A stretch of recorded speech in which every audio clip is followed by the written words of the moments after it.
Selamat pagi Ibu, kami dari kelompok 1 akan menjelaskan tentang dampak politik sampai dampak ekonomi mata pelajaran sejarah.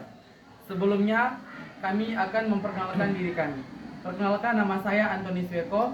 Saya Anastasia Betty. Saya Sylvia Victoria. Saya Maria Herlina Sumbesango.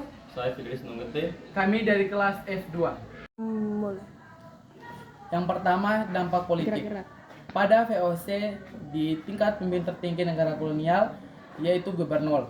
Kedudukan gubernur hampir sama dengan presiden, bahkan setingkat dengan raja-raja lokal di Indonesia.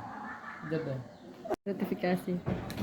Mulai. Kerajaan Belanda juga memberikan kekuasaan penuh kepada jenderal, yaitu berupa hak otori, hak istimewa di bidang politik, yaitu boleh membuat perjanjian dengan raja,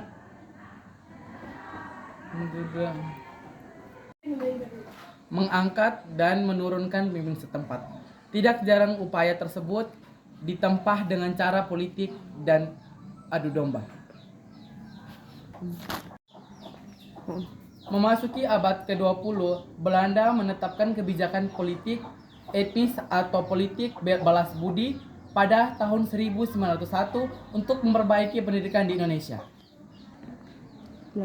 Perkembangan inilah yang kemudian melahirkan golongan cendekiawan. Untuk melawan penjajah bangsa Indonesia, menyadari bahwa rakyat harus bersatu untuk perjuangan yang bersifat nasionalisme. Inilah masa yang dikenal dengan masa pergerakan nasional.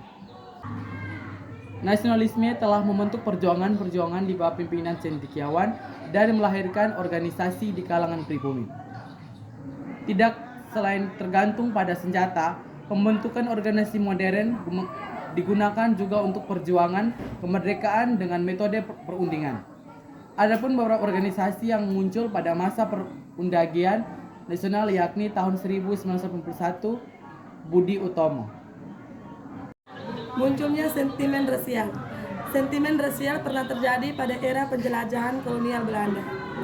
Pemerintah kolonial Belanda secara sengaja sudah membeda-bedakan golongan masyarakat berdasarkan ras mereka.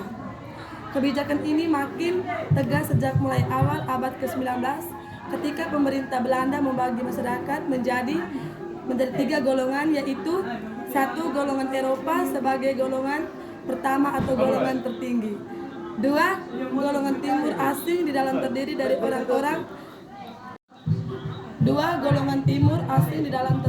orang-orang Cina, Arab, India, dan negara lainnya di kelas kedua. Yang ketiga, golongan pribumi atau orang asli Indonesia sebagai kelas ketiga atau golongan paling rendah. Dampak negatif dari kolonialisme. Dampak negatif dari kolonialisme. Belanda adalah munculnya sentimen yang disebabkan oleh di Belanda menerapkan aturan-aturan yang diskriminatif. Urbanisasi dan pertumbuhan kota terjadi dengan pusat oleh kolonial karena pemerintah kolonial membangun kata-kata baru. Selain kerja paksa, dampak lain dari kolonialisme dan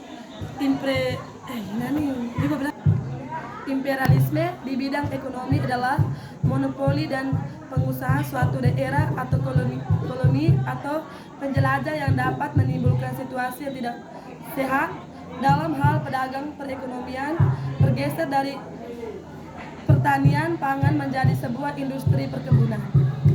Rasisme atau rasialisme merupakan satu pemahaman yang merasa bahwa ras diri sendiri merupakan ras yang paling tinggi dan lebih baik daripada ras lainnya. Rasisme ini biasanya dikaitkan dengan pemahaman diskriminasi suku, agama, ras, golongan atau ciri-ciri fisik lainnya.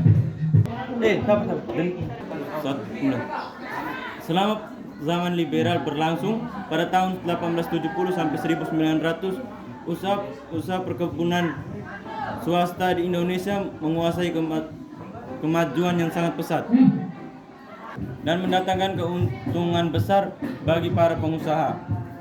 Tanaman ekspor pada saat itu yang mengalami perkembangan adalah gula, kopi, teh, dan kinah. Kekayaan alam Indonesia terus mengalir ke Belanda, sehingga Belanda berubah menjadi produsen hasil perkebunan yang paling penting yang ada di dunia. Terbentuknya kata-kata baru di kota-kota baru di Indonesia seperti ibu kota kabupaten, bandar, pelabuhan, kabupaten, bandar, pelabuhan, dan kota perdagangan juga ikut mendorong terjadinya mobilisasi penduduk. Kesehatan dan higienitas. Di samping teknologi, pemerintah kolonial pun mengeluarkan kebijakan dalam bidang kesehatan dan higienitas. Awalnya pelayanan kesehatan kolonial pada awal abad ke-20 sangat diskriminatif karena hanya sebagian kecil dari rakyat pribadi yang mendapatkan akses pelayanan kesehatan ini. Ketika bergulirnya politik etis, fokus perhatian pemerintah kolonial Belanda berubah bagaimana pelayanan kesehatan kolonial dapat dinikmati oleh masyarakat secara khusus meluas, apalagi pada saat itu wabah penyakit mulai menyebar, sebut saja malaria, pes, dan kolera. Ilmu kedokteran terus dikembangkan dan tidak sedikit rakyat pribumi yang terlibat langsung di dalamnya. Pemerintah kolonial mengeluarkan kebijakan untuk memfasilitasi pendidikan bagi para peneliti kesehatan melalui pelatihan bidang atau dukun bayi. Pendirian School Tooth, pendirian Stovia. Di luar pembentukan dokter pribumi, fasilitas kesehatan dan rumah sakit sudah didirikan sebelumnya. Tahun 1641, VOC sudah mendirikan bangunan rumah sakit perumahan di Batavia. Di luar pembentukan dokter pribumi, fasilitas kesehatan dan rumah sakit sudah didirikan sebelumnya. Pada tahun 1641, VOC sudah mendirikan bangunan rumah sakit, juga memulai pembangunan sarana dan prasarana pendukungnya. Sejalan dengan perkembangan keusahaan perkebunan di masa itu, sistem tanam paksa pun melanjutkan dan akan memeriksa kesehatan tenaga kerja di Jawa maupun di luar Pulau Jawa. Diadakan pembangunan rumah sakit, perusahaan, dan perkebunan pada masa penjajahan Belanda. Selain rumah sakit, berdiri juga berbagai fasilitas kesehatan di berbagai daerah di Indonesia.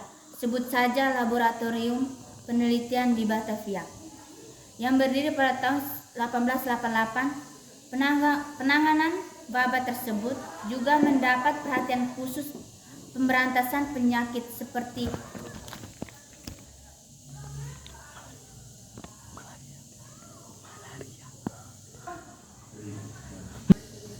malaria. Berikut dampak ekonomi. Indonesia adalah negara yang dianugerah kekayaan yang melimpah. Potensi ini sudah sejak lama dilirik oleh para pelawak yang datang ke Indonesia, termasuk kaum penjajah. Belanda memanfaatkan salah satu potensi alam tersebut.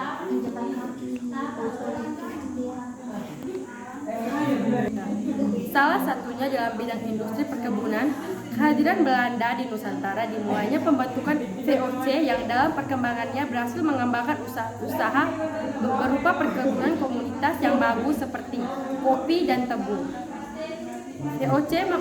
VOC melaksanakan akan sistem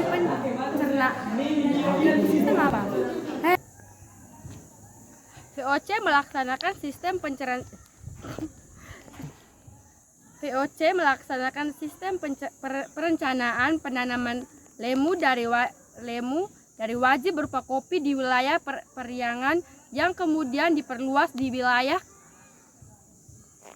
Ambon dan Pekalongan. Yang dingin, Bupati setempat menjadi pimpin pelaksanaan organisasi mandor-mandor pribumi untuk mengawasi pekerja. Sementara itu, pekerjaan pembukaan lahan, penanaman peliharaan, panen hingga pengangkatan. Johannes van den Bos adalah gubernur jenderal yang mengutuskan sistem Cuitursetli atau tanam paksa pada 1930. Petani diwajibkan untuk menanam komoditas yang sesuai permintaan pemerintah di tanah milik mereka sendiri. Di antaranya yaitu kopi, tembakau, tebu, teh, lada, kayu manis, dan lainnya. Di samping memiliki dampak yang sangat memberontak rakyat Indonesia, sistem pendanaan paksa nyatanya memiliki dampak positif. Sekian dan terima kasih. Mobilitas sosial. Mobilitas sosial adalah perubahan faktor seseorang atau kelompok dalam masyarakat, baik naik atau turun. Bentuk mobilitas sosial. Yang pertama, mobilitas horizontal. Yang kedua, mobilitas vertikal. Yang ketiga, mobilitas antar generasi. Yang keempat, mobilitas intergenerasi. Dan yang kelima, mobilitas geografis. Pada masa kolonial Belanda, mobilitas sosial atau perpindahan penduduk di suatu daerah ke daerah lainnya berjalan sangat cepat. Beberapa hal tersebut merupakan terjadinya pendapatan mobilitas sosial di Indonesia, yakni yang pertama, pembangunan sarana dan jaringan infrastruktur transportasi. Yang kedua, dibukanya lahan pertanian dan perkebunan. Ada pula beberapa penyebab dan terjadinya mobilitas rakyat pribumi masa kolonial, yakni yang pertama, lahan pertanian desa beralih menjadi perkebunan desa. Yang kedua, kepentingan untuk perubahan dari berbagai lahan pertanian desa beralih tangguh menjadi lahan pertanian perkebunan. Yang kedua, ketinggian untuk perubahan dari berbagai kewajiban seperti tanaman paksa dan kerja paksa atau rodi. Yang ketiga, kota-kota baru kemudian bermuncul masuk menjadi golongan cendekiawan yang bekerja di kantor-kantor milik pemerintah di kota.